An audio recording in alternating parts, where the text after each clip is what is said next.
Today we bring you an exclusive deep dive into the shocking divorce of Amy Roloff and Marek, and the heartbreaking revelation that Chris has secretly married another woman.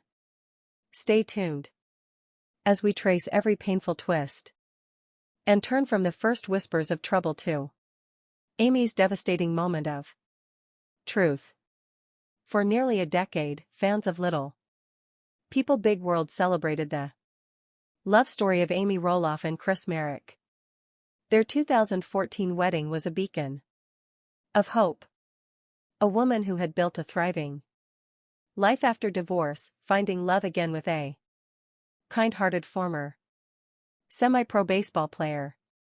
But what happens when that fairy tale crumbles? Amy Roloff's journey on Little People Big World began well before Marek entered the picture as one of the show's original stars. Amy's story.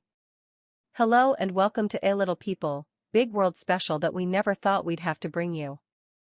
For over 2 decades, you've invited the Roloff family into your homes.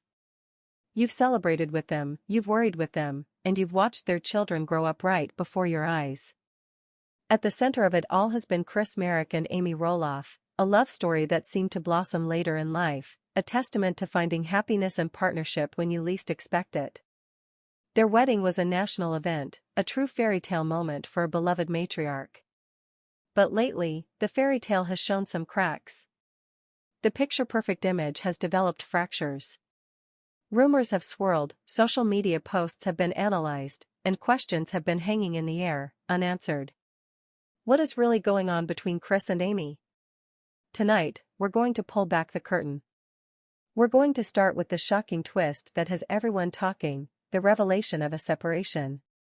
Then, we will journey back and piece together the story, a story that may have been unfolding right in front of us, hidden in plain sight.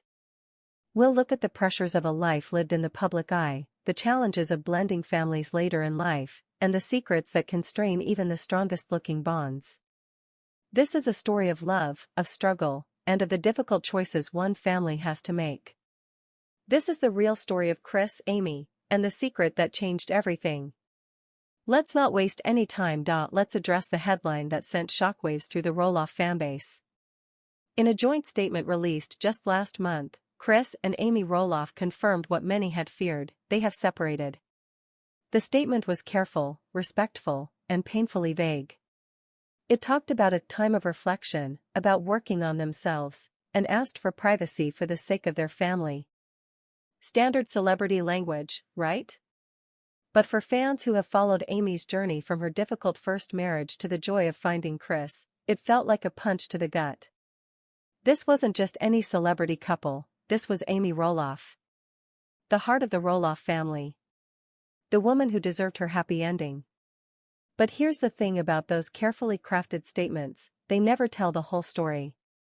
They are the calm surface of a very deep, very turbulent ocean. And as we began to dig, to talk to sources close to the family, and to look back at the seasons of the show with a new perspective, a much more complex picture began to emerge. The separation wasn't a sudden decision. It was the culmination of months, maybe even years, of growing apart. And at the center of it all, we discovered a figure who, until now, has remained largely in the shadows. A secret girlfriend. Yes, you heard that correctly. The twist in this story isn't just the separation. It's the allegation that Marek had been involved with another woman for a significant portion of his marriage to Amy. This isn't just a story of a marriage fading, it's a story of betrayal, of a double life, and of a secret that was, somehow, kept from the cameras, from the fans, and most devastatingly, from Amy herself for a long, long time. So, how did we get here? How did the man who tearfully vowed to love Amy for the rest of his days find himself in this situation? To understand that, we have to rewind the tape. We have to go back to the beginning of their beginning. It was a breath of fresh air. After the very public and very painful dissolution of her marriage to Matt, Amy was navigating life as a single woman. It was awkward, it was funny, it was relatable. And then came Marek.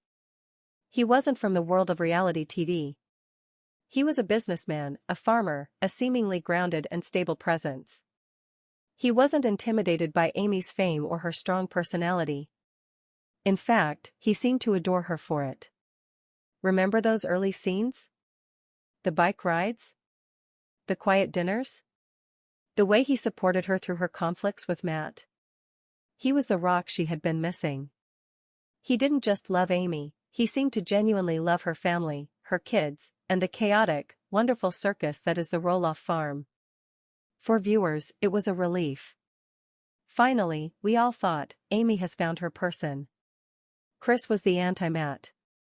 Where Matt was grandiose ideas and constant conflict, Chris was quiet support and steady companionship. Their wedding day was televised, and it felt like a national holiday for fans. Amy, radiant in her wedding dress, surrounded by her children, finally getting the fairy tale moment she so richly deserved. Chris, looking at her with what appeared to be utter devotion. In that moment, it was impossible to imagine any future other than a happy one. They had built a beautiful new home together, a symbol of their fresh start, away from the drama of the farm. But was the foundation of that new home as solid as we all believed? The first signs, as they often are, were subtle. If you go back and watch the last 2 seasons of Little People, Big World with the knowledge we have now, you can see the cracks beginning to form. It's like watching a mystery film for the second time, all the clues are there, blinking like neon signs. There were fewer scenes of them together. When they were together, the conversations felt different. Less about shared dreams, and more about logistical coordination. Did you take the trash out? What's the plan for Thanksgiving? The easy, playful banter was replaced with a polite, sometimes distant, cordiality. Then there were the social media posts. Once a space filled with gushing tributes to each other, so lucky to have this man. My beautiful wife. The tone shifted. Amy's posts became more focused on her own endeavors, her book, her speaking engagements, her time with the grandchildren. Chris's social media, never as prolific, became almost exclusively about his cars, his projects on his property, and his solo adventures. Fans in the comment sections began to ask the questions.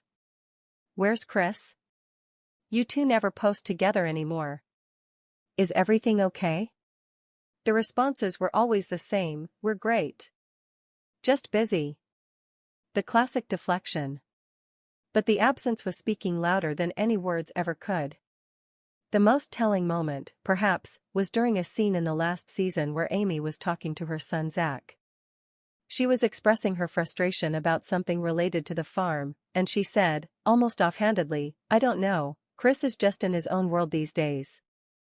We're like 2 ships passing in the night. A throwaway line. A common marital complaint. But now, it feels prophetic. And now we come to the secret.